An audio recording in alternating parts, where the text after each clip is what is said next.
You're listening to Potty Mouth Radio, the home of movies, music, television, and comedy. The following podcast contains spoilers and rude words. We watch a thing. We watch a thing. Hello, and welcome back to We Watched a Thing with Billy and Dave. How you doing, mate?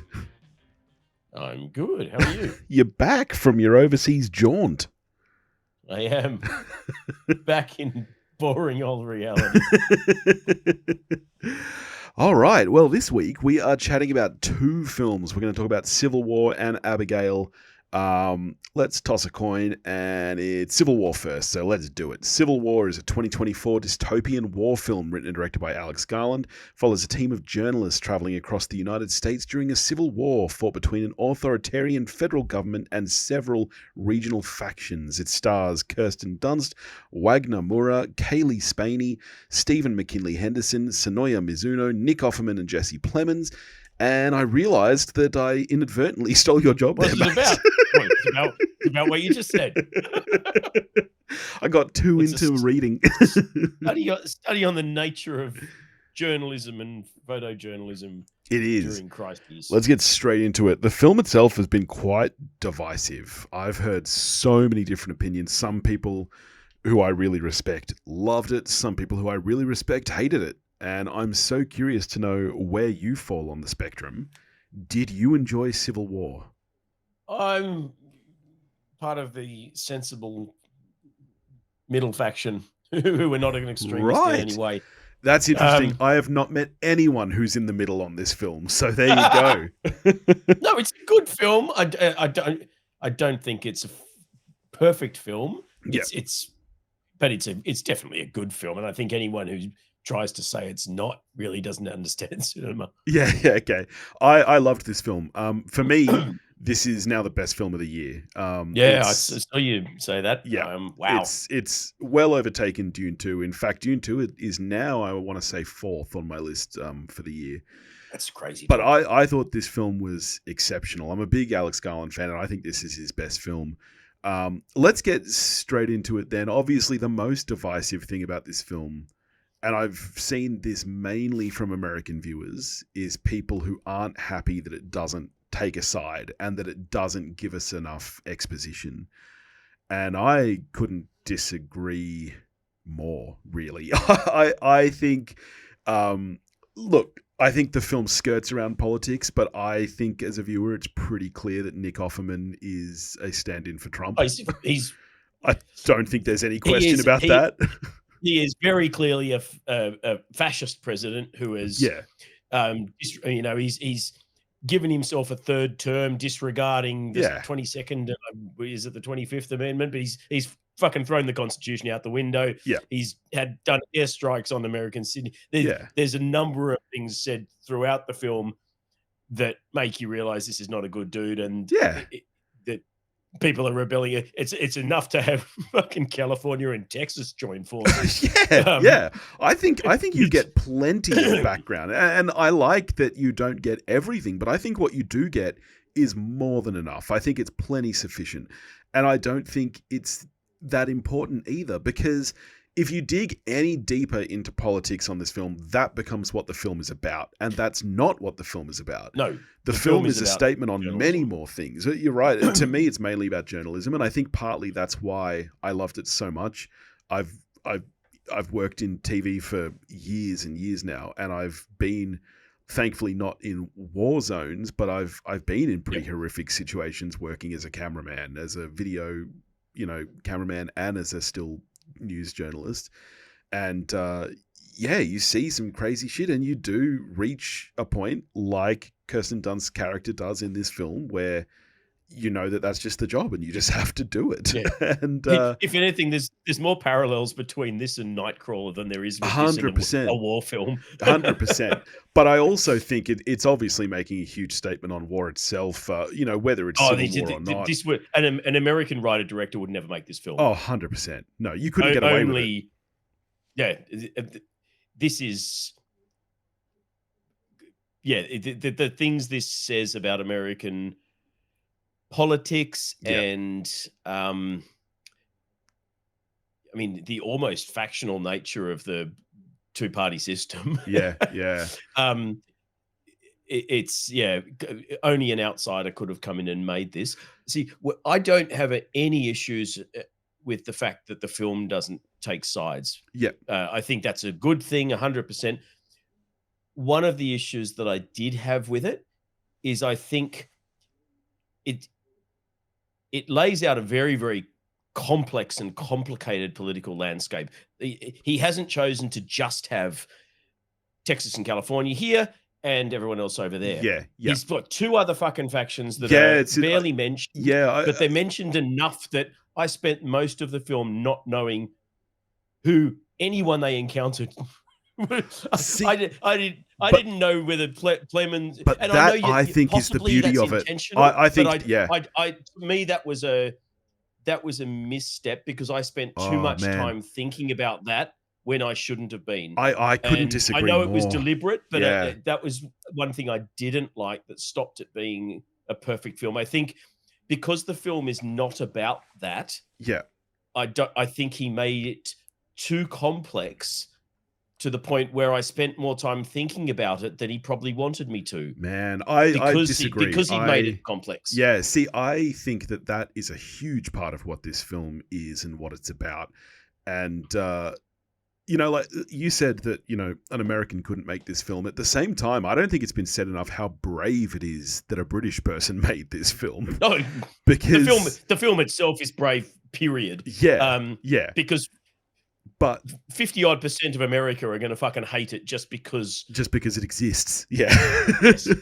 But I actually I couldn't disagree more. I like the fact that you don't know what side, because I'm going to say it right here. I think the truth is that a lot of these people aren't even on a side. You look at Jesse Plemons' character. He's just a murder hobo. He is just a guy who likes war and likes to kill. There is a component of gun-toting folks. Exactly. Particularly in that country. In some of the southern states. Oh, definitely in that country. But particularly in some of the southern states, I would hazard a guess. Who would just seize this opportunity to go, cha-ching. And I think the film actually does a really good job of showing that to us. Like when they reach that gas station and Kaylee Spaney's character goes out towards like the car wash and there's the two guys just hanging there beaten. These are just guys that are embracing lawlessness. 100%, because this has nothing to do with the war. These were guys that were caught stealing. But you know what? It's basically the purge. It's a war. You can do whatever you want. And it doesn't matter what side you're on. Godzilla's trashing the city. There's going to be a bunch of people who ignore that and just go fucking looting. Because they'll just seize the opportunity that the law, which is the only thing kept them doing this shit in the first place, isn't there. So the gloves are off. So I thought this was an extremely well-written film. I think from a screenplay perspective, I don't have a single issue with this film. In fact, I'm very close to touting this as a perfect film. I'm not going to on a single viewing, but I'm very close to it. Let's talk about the filmmaking itself, because I think this is a gorgeous looking film. But I do have one question to ask you about, which I've heard, again, different opinions on. Where are you on the needle drops in the film that serve to, cause huge juxtaposition between, all of a sudden you'll be seeing these shots of war and then you're hearing quite an upbeat pop hip hop song. Like, where are you on that? I remember noting a couple of them during the film. I can't recall what the songs were, or even if I recognized them at the time. I didn't notice enough of them for me to come out of the film going, oh, there were a bunch of needle drops in that. So they did their job and didn't overstay their welcome or jar with me, or they would have walked out going, oh, yeah, they were a bit on the nose. So, I'm surprised anyone that's even a talking point, because I don't recall really it being a thing while I was watching it. I think technically the film is pretty phenomenal. It looks amazing. The war journalism feel pervades the scenes that it's meant to. And then I like the fact you've then got these kind of moments of almost tedium from the character's perspective, because they are going on a long fucking drive. And it's not action the whole way. There's a lot of just sitting in a car. And I think that is captured very well. I mean, really, the only thing that I like particularly Kaylee Spaney and Kirsten Dunst, and how good is it that we're getting to see her and stuff again? Oh, she's fantastic in this film. The arc that their characters take, where I mean, obviously, it's right from the very beginning where they're you get that amazing rally with the suicide bomber, and then silence, and the only sound you get are the 2 shutter clicks from each of their cameras. Yeah. And Kirsten Dunst is shooting the action, but Kaylee Spaney shooting Kirsten Dunst. Yeah. It's and you've got her in black and white, Kirsten Dunst shooting in color. There's so many wonderful choices. Oh, it's brilliant. Yeah. That show the arc of each of their characters, and how Kaylee Spaney ends up taking the shot that mirrors the shot that made Kirsten Dunst's career when she was younger. Yeah. And obviously, spoilers, the ultimate passing of the baton. Yeah. In that final sequence. That's all so good. Yeah. And the journalistic style that he shoots, that the FPV stuff when they're going on the raid through the university, and a number of other that's all really fabulous stuff. I honestly I could not love this film more. I thought the performances were all next level. I mean, Kirsten Dunst is fantastic. Kaylee Spaney is fantastic. Jesse Plemons, as has been noted by several people, steals that scene that he's in. He's the showier one, but I think they're all amazing in that scene. Kirsten Dunst, I think, is, and I kept on having to go, fuck me, they're married. But even Kaylee Spaney, who, I mean, this would be quite daunting. I mean, she's done some stuff, and I'm now even more excited for Fede Alvarez's Alien film, because I think she's one of the leads in that. But she's alongside, the likes of Kirsten Dunst, Jesse Plemons, fucking Thufa Howard, who I've never remember his fucking name. What's his name? The big Sammy, the big bloke who's been in fucking everything. Triple name. Stephen McKinley Henderson. Oh, Jesus Christ. And Wagner Moura as well, who we haven't spoken about, but he's always fabulous too. Obviously best known probably as Pablo Escobar in Narcos, of course. But has done a number of great things. He was in. Did you watch The Shining Girls? No. I know you're a big Elizabeth Moss fan. No, I haven't heard of it. It's based on a book. It was only, I think, 6 episodes. Elizabeth Moss is the main character, and it's a sort of sci-fi, not supernatural, but sci-fi futuristic murder mystery thing with some time jumping. Jamie Bell's in it too. He was great in that too. You'd love that, by the way. You need to seek that out. Yeah, I'll check it out. And obviously Nick Offerman, always phenomenal. So Nick Offerman was fantastic in this role. Actually, Kaylee I know that Spaney, he's really I can imagine being daunting shit for her, because it's not easy scenes to act regardless of who else you're alongside. It's highly emoting stuff, war zones, running, some very specific action beats to hit, and so on, and then to have to do that alongside a cast like this, I think she holds her own really, really well. Nick Offerman was actually fantastic in this movie. I know that he's only in 2 scenes, literally the opening scene and the closing scene, but it's crazy to think that he is mostly known as a comedic actor, and obviously most people go straight to Ron Swanson in Parks and Rec, but man, he was good in this short role. Yeah. See, because I've never watched Parks and Rec, because I watched the first episode and went, fuck, this is just not funny. And I know I've just lost half the audience there, but I find who's Tina Fey? Fucking, what's her name? Amy Poehler.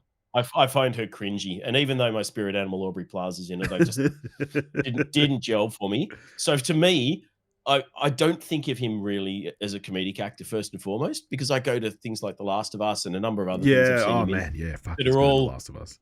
Seriously dramatic roles. So even though I know most of his career has been comedy, I would find it weirdly surprising to see him do a comedy, I think. Yeah, right. Yeah, he's just an awesome dramatic actor to me. yeah.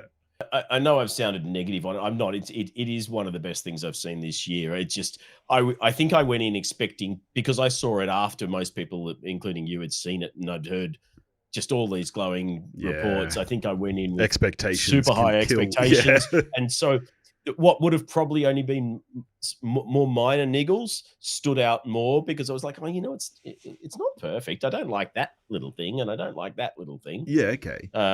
So how? Okay, I do want to ask you before we move on about the ending, because that is another moment that I've heard people critique, that they don't buy the character development really that leads to that final moment, which again I couldn't disagree more on with. Which character development on which character? Mainly with Lee, with Kirsten Dunst's character, the way that by that final scene she's. I don't understand people's critique, to be honest, because I think that the way that she plays that trauma in that final scene is so fucking good.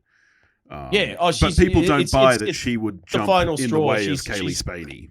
She's cracked, and she sees Kaylee Spaney, obviously, as Joel has pointed out numerous times, and Sammy throughout the film. This is a young you. Yeah. This is the same age, the same everything, the same outlook. This is you, 20 years ago, whatever. And I think after she's kind of essentially cracked and just she's lost her religion, as they say in trades like journalism and the police and that sort of thing. And she's, she knows she's not going to get it back. So I think it's kind of, her life is no longer as important to her as her younger self. I felt exactly the same. I had zero problem with it. And also, like I said, coming from this kind of background, I think maybe I just have a deeper appreciation. Sorry, I didn't mean to cut you off, but she's not jumping on a grenade.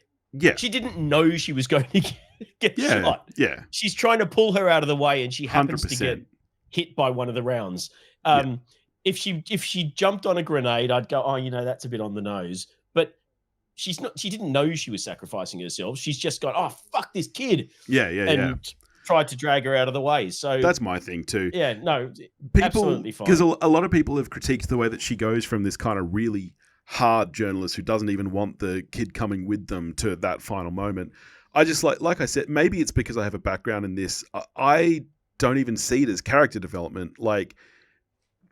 Like I said, when you are a photojournalist or something, and the film does a really good job of showing this, of how much you need to separate and disassociate from what you're seeing and kind of see it through the camera lens instead. I thought were great. Yeah, agreed. I think that what we're seeing early on, I wouldn't even necessarily say is her personality. It's her locking it away and hiding it because of her profession. And towards the end, once she's cracked, I thought this movie was brilliant. And I think the ending's even stronger when you realize that she wasn't consciously sacrificing herself. Yeah. She dies because Kaylee Spaney's character is doing the wrong thing. She's not doing what she was told to do. She's being reckless, and it causes her idol to get killed. And what does she do?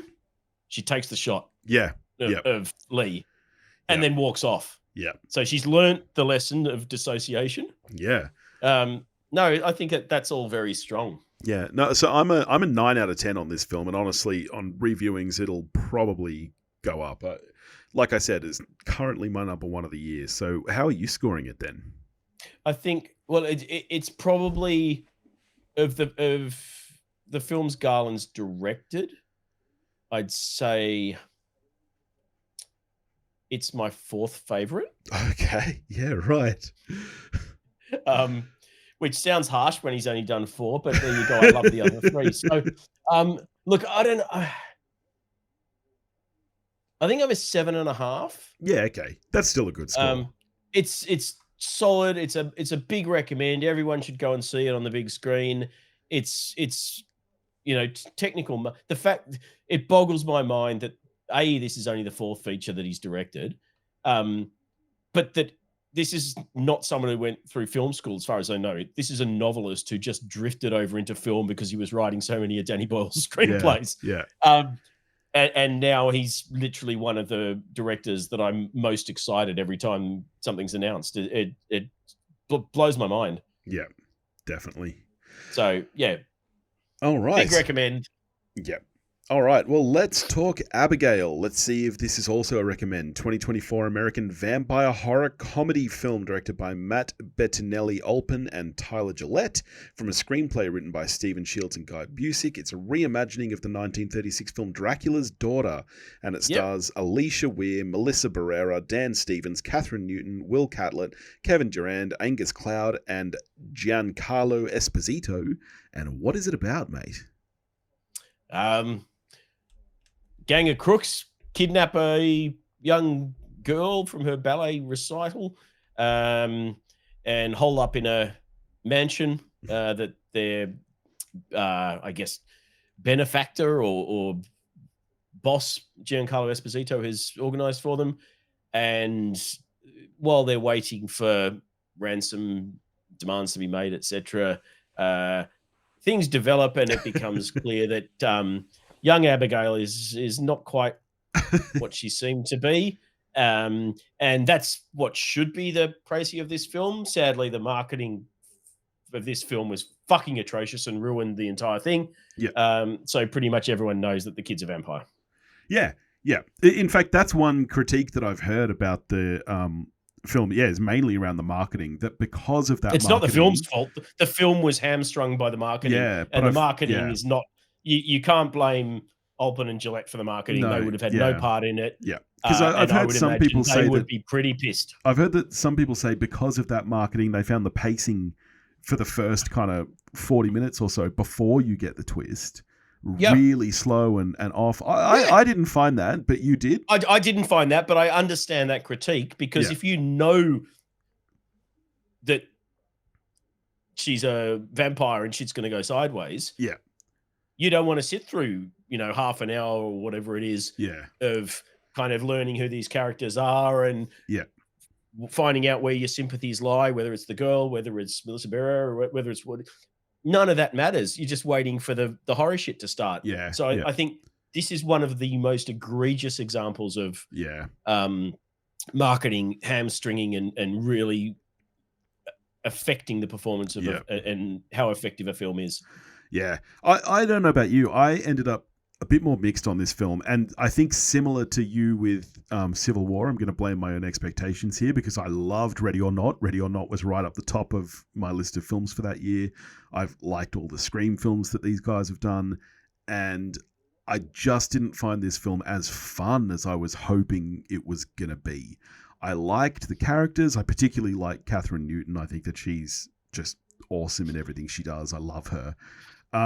So I liked the film, but I didn't love it like I was hoping to. What about you?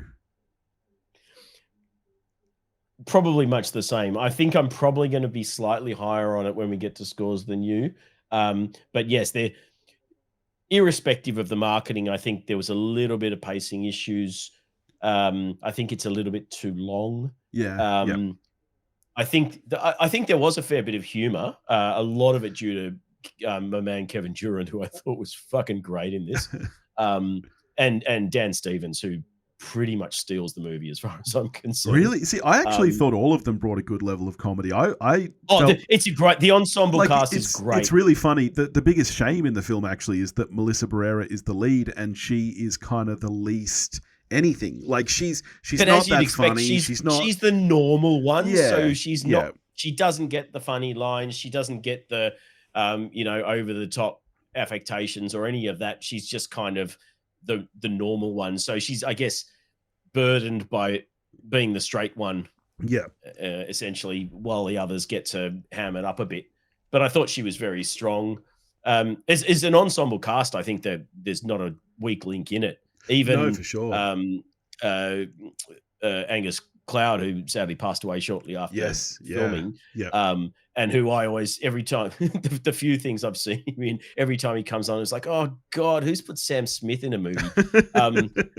And then he's really good. And I think, oh, okay, it's not Sam Smith. I can like this guy. Even he is detestable Oh yeah, you want him to be the first to die. Well, and that I think is one thing that works about the film. Performance. Yeah, I think that's one thing that really works about the film is that they are bad guys, and so even the ones that you really kind of like I said, I fucking adore Catherine Newton in anything she's in. I'm still okay with her dying because she's a bad guy, and you kind of want that. Yep. On the ensemble cast, before we move on from that, I think it's easy to sidestep Alicia Weir, but I want to give some credit. She is really fucking great in this film. We need to champion because there's not many of them. Because the only thing I've seen her in prior to this, and she's only been in 2 films prior to this, the only thing I've seen her in is Matilda the Musical. Which I haven't seen, but I did read that she's in that. Yeah, where she plays Matilda. And she, I mean, for a young girl, she's really, really good in this film. And, it's similar. It's like watching Reagan in The Exorcist. Like, this kid can't watch this movie. Yeah. Either her parents are very, very liberal. Yeah. Or the paycheck was really big, because you can't imagine many parents, as with Linda Blair, that would be happy with their kids saying some of this stuff and doing some of this stuff. Yeah. Regardless of the fact that it's their job and they're getting paid. Because she was, I think, 13 or 14 when they filmed or something. That's quite young. Yeah. It's not Reagan McNeil young, but it's still quite young. Are you sure? I swear she's younger than that. No, she looks young. I think she's 14 now, so maybe she would have been 13 at filming. She's got a weird look. Some of the scenes I was like, oh, she's obviously like 18, 20, and she just looks young. And then some of the scenes I'm like, oh no, she might be about 7. Yeah. No, but I thought she was awesome in this film, and she was really funny too. Yeah. Just not a bad word to say about the cast. Yeah. I think once you get into sort of Act 2 and stuff starts happening, I think it's a pile of fun. There's some wonderful scenes. There's some funny lines. And then, it just ramps up and up and up in terms of the set pieces. Yeah. And by God, do Alpin and Gillette love exploding bad guys at the end of their films? Fucking hell. Yeah. It's their thing now. Yeah. I want to ask you about the narrative, and obviously we have the warning at the front, spoilers, whatever. I just want to know if you saw the twist coming. Obviously, like we've spoken about, from the marketing, she's a vampire. At what point did you catch on that she was the one who had actually orchestrated this entire thing and got these people in the house together? Because that honestly took me by surprise, and I was like, "That was a nice twist. A fun twist." I didn't really, and I wasn't looking for twists. To be honest. Same. So yeah, I was just along for the ride. So if there were hints to that, I missed them and was fine with it. So no, I didn't see that one coming, and it was a nice. It was a nice little turn. Yeah, I always like to be surprised by a film. I love Matthew Good. I don't know that I needed him in the film. Yeah. I don't think he brings anything, to be honest, other than another famous person. Yeah.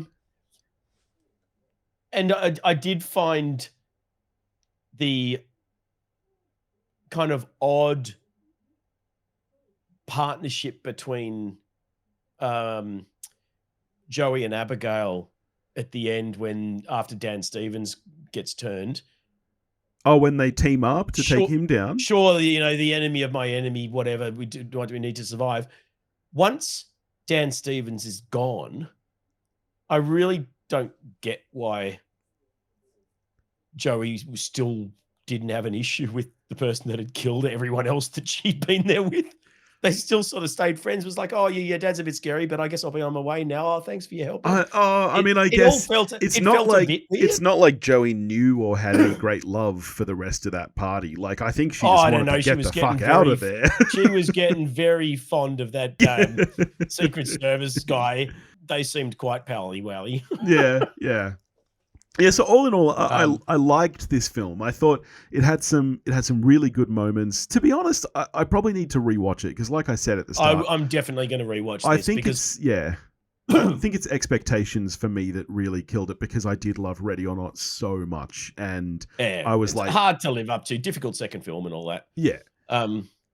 But yeah, no, Leah wants to see it. And now that I'm sort of comfortable that there's no graphic sex scenes or anything, there's nothing in there that she can't watch. So I'll definitely watch it again. I might even try and take her to see it on the big screen. Yeah, nice. But yeah, vampires exploding. It's really hard to not have a good time. Yeah, I mean, I'm still a 7 out of 10, which I think is still a good, strong score. I just, in my head, I was like, this is going to be the best movie of the year. And they, I did one thing I really loved. When very close to the end, Dan's turned and he's got Joey, who has the wonderful moment. She goes, "All right, you want to fight? Let's fight." And he just smacks it down. But then he bites her and says, "Oh, now you're my puppet."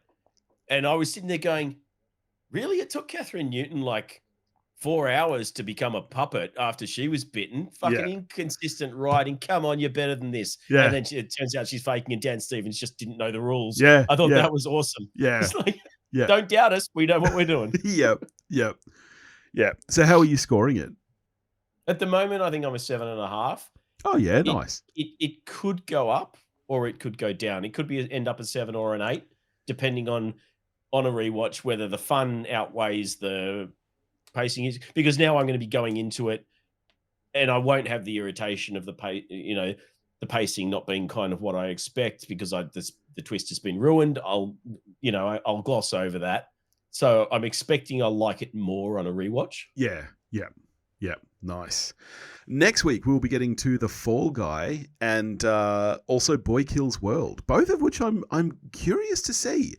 I didn't have high hopes for The Fall Guy, but I've actually heard some really good reviews. David Leitch, so... I mean, Bullet Train was good. I've liked most of his stuff. He's a good director. So I'm curious for both of those, but also a couple of big announcements. Obviously, firstly, go check out the rest of the Potty Mouth Network. Next week on The Hunt for the Perfect Album, Dave and I are counting down our playlist of our favourite songs with names in the title, with special guest Liz from Movie Reviews and 20 Qs.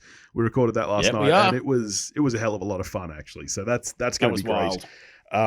Speaking of Movie Reviews and 20 Qs, they are now a proud member of the Potty Mouth Network, so go check them out as well.